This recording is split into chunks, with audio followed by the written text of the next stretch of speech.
Daines take us out, and then we'll close out the hearing. Thank you all very much. Thank you, Mr. Chairman. Secretary Pritzker, I'm grateful that we have 27 years of private sector experience as the Secretary of Commerce with your resume. That's a good thing. On your testimony, you mentioned the President's budget prioritizes creating good American jobs, spurring high-tech manufacturing and innovation. And that the FY16 budget request demonstrates the administration's continued commitment to broadband telecommunications as a driver of economic development, job creation, and technological innovation. I completely agree. And I can tell you in my hometown of Bozeman, Montana, we created 1,000 good high-paying tech jobs in a cloud computing company that we started up. And we could create even more. And it's thanks to the internet. And it was thanks to this laboratory of economic freedom that the internet provides. It's unconstrained innovation. However, I think many of us were concerned when we heard that the Obama administration, the FCC, decided to step in and take over internet regulatory control. And so it's really reconciling, justifying how we can spur high-tech job creation and innovation while turning a blind eye to what is happening at the FCC that I believe will negate this effort. I've had emails from respected, well-known CIOs in our country playing right in the middle of cloud computing, some of whom were almost despondent over what was announced last week with the FCC. How do you reconcile the words of the budget versus, I think, the reality of what the FCC is planning to do? Senator Daines, the administration is committed to broadband access for the entire country, and so this is something that we take very seriously. The President's position on and the FCC's work on net neutrality is something that they take the lead on. I do think that the policy of supporting, no blocking, no throttling, no paid prioritization, and increased transparency, I think those are important. Exactly how one gets there, that's up to the FCC to discuss with them.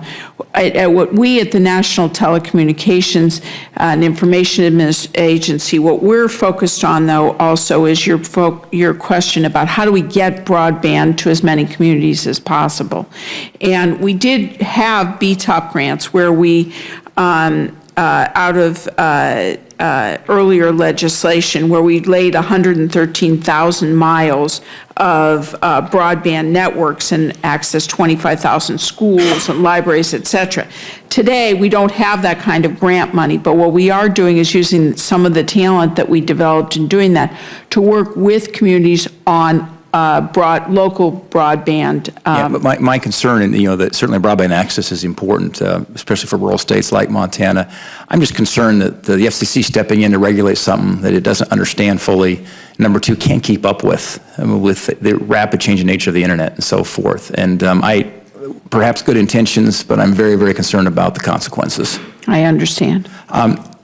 Secretary Fox.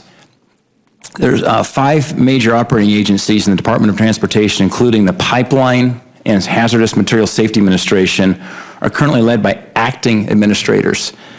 And to my knowledge, for 4 of those 5, it doesn't appear that the White House has nominated a replacement.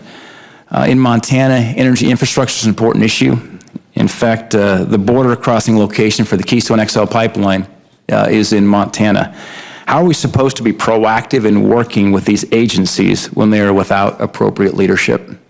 Well, first of all, there is an awful lot of work underway to move forward on some of these roles, and that is information that I'll have to let the White House move forward with it at an appropriate time. But I do believe there's some imminent work on those. But also, we have good leaders in place, even if they're acting. And the expectation is that there's no drop-off in our ability to focus. What is the barrier there? I'm curious. Again, I spent probably similar to Secretary Pritzker, I spent 28 years in the private sector. What's the barrier to filling these roles? Well, we do want to make sure we get the right fit for these jobs. And it's more than just trying to find somebody off the street. It's trying to make sure we have good people that are being placed in these roles. And I do believe both with the folks that we have in acting roles, as well as those that may or may not be moving through the process right now, that we will keep our standards very high. On the pipeline and Hazardous Material Safety Administration, any sense of when you think you might have a position filled? I'm not going to get ahead of the White House on that, sir. Okay. All right. Thank you for the questions.